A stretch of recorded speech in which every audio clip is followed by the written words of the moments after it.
So welcome back to the channels, guys, and this video is all about building bespoke units like that one in the plan. So I'm going to fit a unit into this alcove here where the dryer is, and it's going to accommodate a dryer. So I've set out the existing units already, and we're going to use this plan that I've drawn. Now the customer did tweak it quite a bit and put their own measurements in, so we'll see how it goes. It's probably not going to work, but there you go. So anyway, I'm cutting down the boards because they're a bit too wide, and we are using some boards that came in the flat pack from B&Q, which are two side pieces of a 500mm unit. Now this unit is going to be 1000mm. They do not make 1000mm carcass for kitchens that are tall, so this is completely bespoke, and I am using conti board here, which is 18mm thick, and I'm cutting it into the sections that I need, the top and the bottom, and also I'm cutting out some of the shelves that I need. So it's going to be 600mm wide at one side to accommodate the dryer. Now the doors that are going on this are both 500mm wide, so it will overlap slightly onto one side. So as you can see, I've set up my workbench and now dismantled it and left in the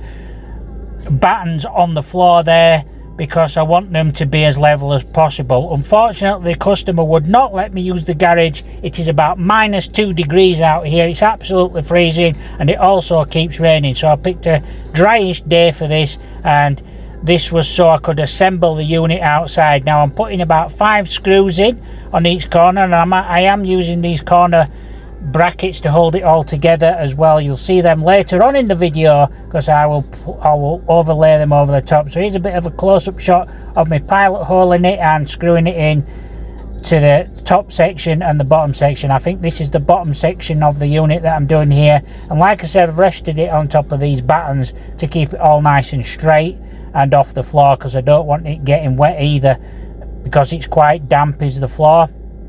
So once we make the basic square up, I need to cut another piece for the middle section. I say the middle, it's not quite in the center or the middle. It will be 600mm away from one of the edges, leaving roughly about 400mm at the other side, minus the 18mm thickness on the conti board that I will be using. So I'm cutting this down from the back edge to obviously make it the same width as the rest of the unit, and I'm using a track there, which is a saw guide that I picked up from Lidl. You know the middle of Lidl? Well, that's where I got that from, and I'm using a speed square, a 12-inch speed square as well, to keep it all nice and straight and true.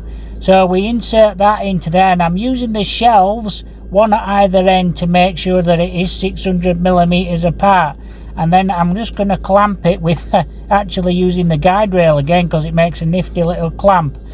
And once that's clamped in, we can just screw it in so it's all nice and square and straight. I'm using my speed square to level it up from the front as well, and then once we've done that, we can proceed to put the 600mm shelves in. So I have to make sure I've left enough height from the bottom for the dryer. Now there's going to be a gap between the shelf and the dryer to allow air to circulate, and this is important for dryers because they do get quite a bit of heat. There are the corner clamps popping up. That's what I'm using. Those quite nifty little gadgets. They're just nice for keeping hold of shelves and keeping things together while you screw it.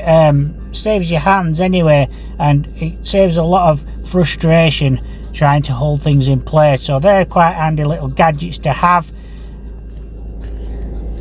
So we're going to get this in. I don't do the shelves on the left hand side until later on, until I've got the unit in, because it starts to get very heavy, does this unit, and I'm on my own, so I have to work by myself, and I need to get it through the door and into position. There's the speed square that I'm using. Well, that's not the actual one, that's just to give you an example of what I'm using to help me square the shelves up from the front of the unit. So these are just screwed in. It'll keep it all nice and strong by screwing it in. You could make them adjustable shelves if you wanted to. You can get the brackets for that. So I've come inside now because I need to make a base for the unit to sit on, and I'm going to level it up with the units that I've already installed with my laser level, and this is going to get it all nice and straight and make sure it's level with the other units.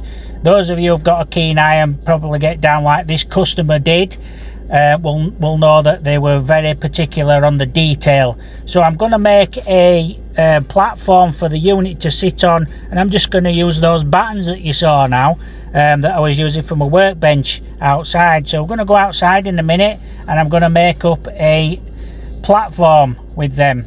Nice little bit of joinery work here. Going to make it nice and strong, so I'm just building a frame up.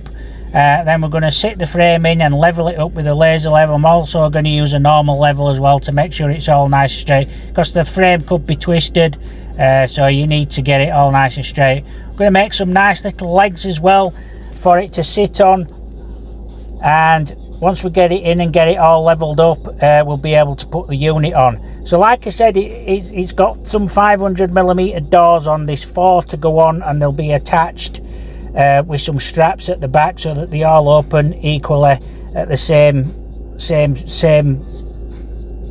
sides. So when you open one, they both open. So obviously you're going to see me bring this unit in a minute, which you probably won't see me do it, you'll just see it appear actually. So I'm using some Irwin clamps. Irwin clamps are very good for doing this. They're nice and strong, and there's my laser level on the floor. It was just about the right height from the floor to do the horizontal laser, so that strikes a line from the bottom of the unit, and once this is in, the unit will just sit on top of that nice and level. And if the unit's being made nice and square, we won't have to twist it which we probably, I think I did have to twist it a little bit, but not much. It's just the way things go with these little units. Now there's no back section going on this unit because there are sockets and things at the back here which the customer asked me to leave, and they were just going to paint the back area once they'd sorted it out. So there you are, I'm cutting the sockets out so it sits back a bit further, and obviously you can gain access to the sockets. This is just a utility room, and it is just a case of putting a few units in, but the customer did want a bespoke unit for this side, and there you can see a few shelves at the bottom there. I'll show you a full horizontal vertical view in a minute. There you go. So that's it. That's in. So I'm going to just put the accessories on now. There you see the doors on. So thanks for watching, guys. Don't forget to like and follow for more tips. I'll see you in another video soon. Thanks for watching, guys.